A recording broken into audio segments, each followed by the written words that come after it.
Yang Berhormat Datuk Speaker, sebelum tu saya bagi pihak Parlimen ini mengucapkan selamat datang kepada pemimpin-pemimpin dan ahli-ahli OTP dari Parlimen Sungai Besar dan Parlimen Sabak Benam. Tuan Speaker, semalam Parlimen mengadakan undi, BN menang, undi Pakatan jatuh. Soalan saya nombor 7.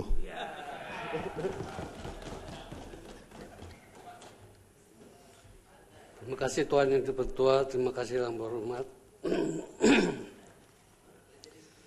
Peranan Jabatan Perpaduan Negara dan Integrasi Nasional atau JEPNIN adalah selaku peneraju program-program yang bertujuan untuk mengeratkan perpaduan dan integrasi nasional. Pelaksanaan program-program kerajaan melalui JEPNIN telah terbukti berkesan dan dalam mengeratkan lagi perpaduan sejajat, khususnya di peringkat akar umbi. Sehingga hari ini, merujuk kepada indeks ketegangan masyarakat yang menunjukkan indeksnya 8,1% sehingga Oktober 2015 membuktikan keharmonian dan perpaduan kaum di kalangan masyarakat adalah memuaskan.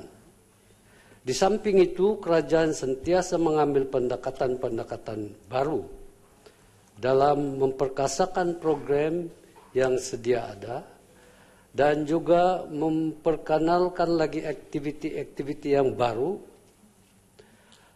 Dan antara program yang menunjukkan impak positif ialah pertama, penubuhan daripada 16 kepada 42 pasukan Squad Unity sebagai pasukan bantuan mula atau Social First Aid semasa kesemasan, membantu agensi lain tempatan dalam pengurusan krisis di peringkat community. Kedua, perluasan peranan 48 pasukan skuad elit jiran wanita. Kami tak lupa juga jiran wanita. Atau sejiwa.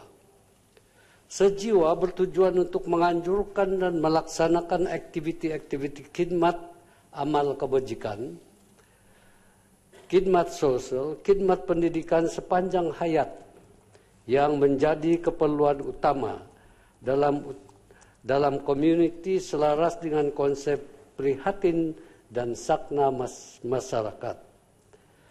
Ketiga, program Sayangi Community telah dilaksanakan di 22 kawasan rukun tetangga yang melibatkan 52 sisi dialog community.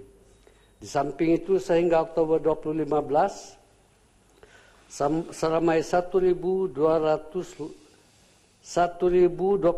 orang mediator community untuk menguruskan konflik dalam kalangan community. Kemudian keempat, penyertaan dan penjanaan pendapatan masyarakat di kawasan community melalui ekonomi rukun tetangga seperti pemasaran produk IKS seperti keripik, kuih siput, kuih rojak, maruku, bahulu, coklat, dan lain-lain lagi.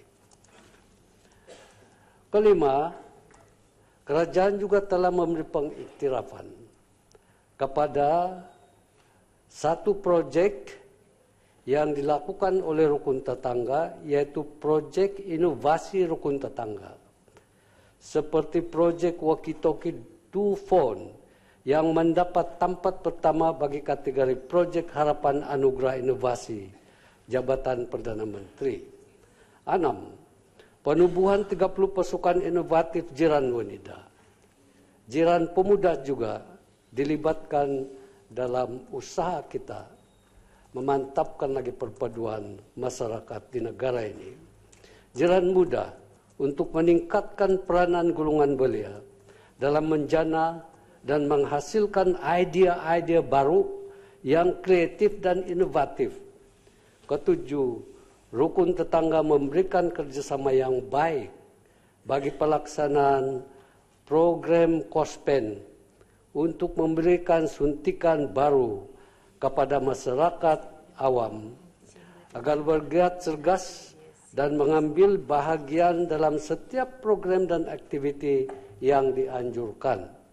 Rukun tetangga menjadi pelaksana dalam pengendalian program ini di peringkat community. Tuan Yang Dipertua, keberkesanan program ini menggambarkan bahwa kerajaan amat prihatin dalam meningkatkan kesejahteraan rakyat dalam kalangan community.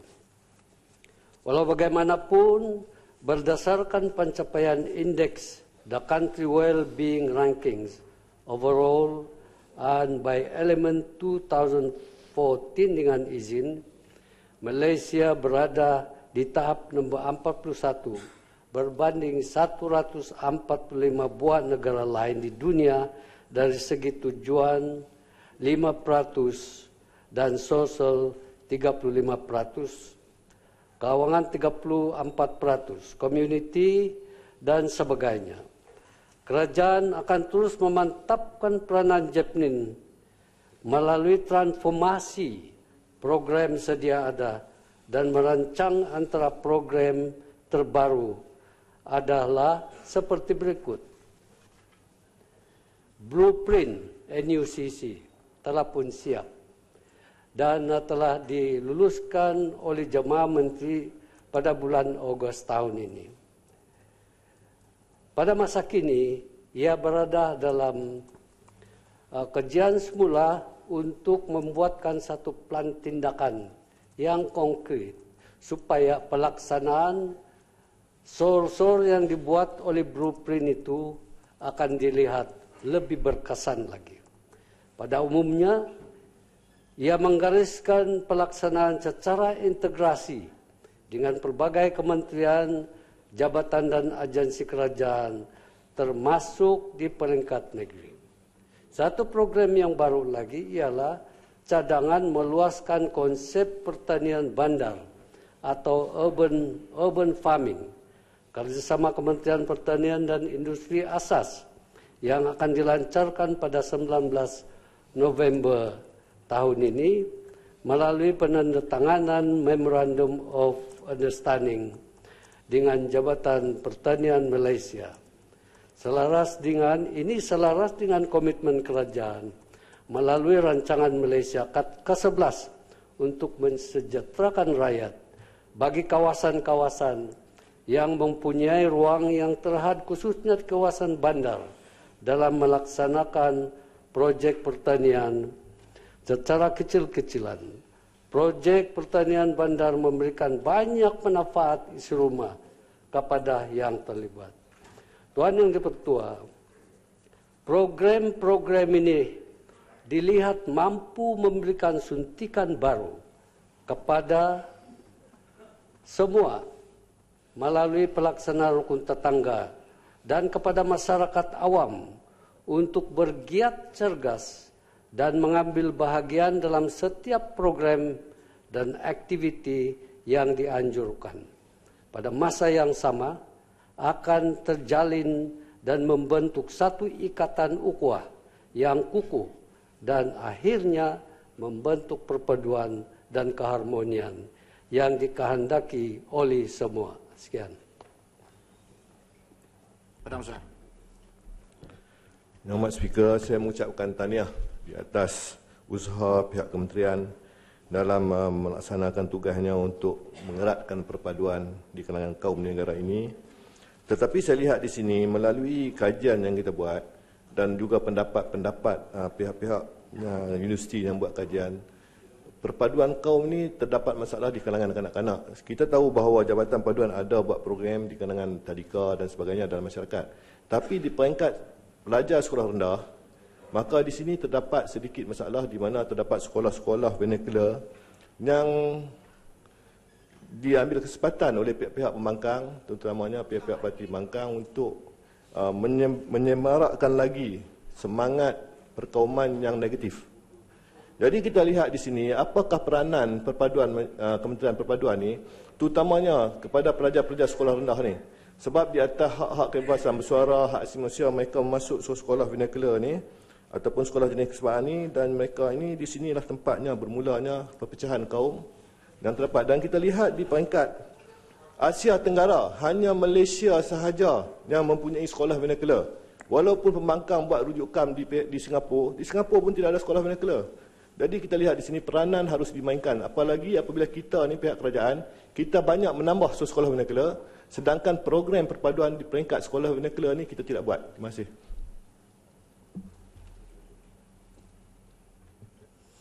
Terima kasih Yang Berhormat. Kami sadar akan masalah ini. Tapi di dalam perkara ini, kerajaan mempunyai program-program tertentu bermula daripada anak-anak kita. Kita mempunyai sebilangan banyak sekolah tabika perpaduan di seluruh negara. Tujuan dia itu ialah untuk mendidik kanak-kanak kita dalam perkara mengeratkan lagi persefahaman, terutama sekali dari segi agama, lain orang, dan juga budaya kaum-kaum yang lain. Selain daripada program yang kita jalan, dan ia amat berkesan sekali. Selain daripada itu, ada program yang baru, saya tidak ada sentuh seperti tadi, yang kita telah perkenalkan, yang kami namakan intensif program. Kita sadar bahawa di mana-mana sekolah ini, di mana-mana tempat, nampaknya ada tendensi bagi kumpulan sesuatu kaum itu berkumpul. Dalam pendapat saya, ini tidak sehat. Jadi dalam perkara itu, kami telah memperkenalkan satu program yang dinamakan intensif program, di mana pelajar-pelajar seperti UiTM, di mana pelajar dia itu ialah terdiri daripada kaum Bumi Putra. Kaum Bumi Putra akan terus mengambil bahagia semasa mereka di dalam percutian. Mereka digalakkan untuk bekerja dalam sesuatu organisasi seperti yang diuruskan oleh ACCIN. Di situ mereka akan terdadah dengan berbagai kaum dan juga dapat mempelajari bergaul dengan lain-lain kaum yang bekerja di situ. Itulah tujuan utama kita, dengan harapan mereka akan dapat memahami keadaan itu di antara satu dengan yang lain. Ada juga kala berukun tetangga di sekolah rendah dan menengah kita tubuhkan untuk tujuan ini, yang disentuh untuk menangani masalah yang disentuh oleh ahli yang berhormat sebentar tadi. Sebanyak 6.068 buah kala berukun tetangga telah ditubuhkan di seluruh negara. Antara tujuan untuk ialah menanam persefahaman dan penghayatan rukun negara bagi semua pelajar-pelajar yang terdapat dalam sekolah-sekolah itu. Ia juga mampu untuk mewujudkan perpaduan di antara pelajar berbilang kaum. Saya berpendapat tujuan kita ini semua ialah untuk mempromosikan, memantapkan lagi kefahaman di antara pelbagai kaum yang terdiri, yang kita dapati di negara kita ini. Oleh yang demikian, dimintalah semua pihak daripada sini atau sebelah sana untuk membuat apa yang terbaik bagi kita untuk mengeratkan lagi persefahaman ini di antara semua kaum yang ada di negara kita ini. Sekian. Temerloh. Terima kasih Yang Di-Pertua, terima kasih Mak Menteri. Saya melihat salah satu daripada dasar untuk mewujudkan perpaduan negara Malaysia adalah menerusi penetapan perkara 152 Perlembagaan Persekutuan, iaitu mengenai dengan bahasa Malaysia, bahasa kebangsaan, yang kemudiannya adalah penggubalan Akta Kebangsaan 1997. Jadi pengamatan saya ialah bahasa kebangsaan pada hari ini, terutamanya di kalangan bahasa pengucapan dalam budaya intelektual negara kita, semakin hari semakin mundur, semakin hari semakin merosak. Yang balik daripada barat bercakap dengan bahasa Inggeris, yang balik dari Timur Tengah bercakap dalam bahasa Arab. Jadi dalam kehidupan hariannya, akhirnya bahasa kebangsaan yang menjadi bahasa perpaduan itu telah jauh terpinggir. Tambah pula dengan aplikasi WhatsApp, Twitter, SMS, bahasa dah jadi rojak, campur. Bahasa Inggeris, Melayu, tukar difahami. Jadi apakah tindakan daripada pihak kerajaan untuk memperkasakan semula bahasa kebangsaan, bahasa integrasi, bahasa perpaduan dan mempopularkannya semula sebagai satu alat untuk ianya kekal, relevan, mengintegrasikan rakyat dan masyarakat pelbagai kaum dalam negara kita. Terima kasih. Yang berhormat, terima kasih banyak. Dalam pendapat saya, kita sama-sama lah berpikir untuk mengatasi masalah kemungkinan ini akan berlaku. Tapi kami sadar bahwa dalam era globalisasi ini, kita terdadah pelbagai masalah. Pelbagai bahasa pun juga kita hadapi sekarang. Dalam pada kita mengakalkan bahasa kita ini, saya berpendapat ia bermula daripada kecil lagi, daripada rumah bagi kita untuk bercakap dengan mereka. Apa tindakan yang kita boleh ambil supaya mereka ini tidak tercicir daripada haluan kita? Seperti saya katakan tadi itu, kita sama-samalah berpikir untuk mengatasi masalah ini. Oleh kerana ini merupakan satu masalah yang kompleks, amat luas sekali bagi kita untuk membuat sesuatu program yang spesifik untuk sementara waktu. Saya berpendapat sedemikianlah keadaannya. Terima kasih.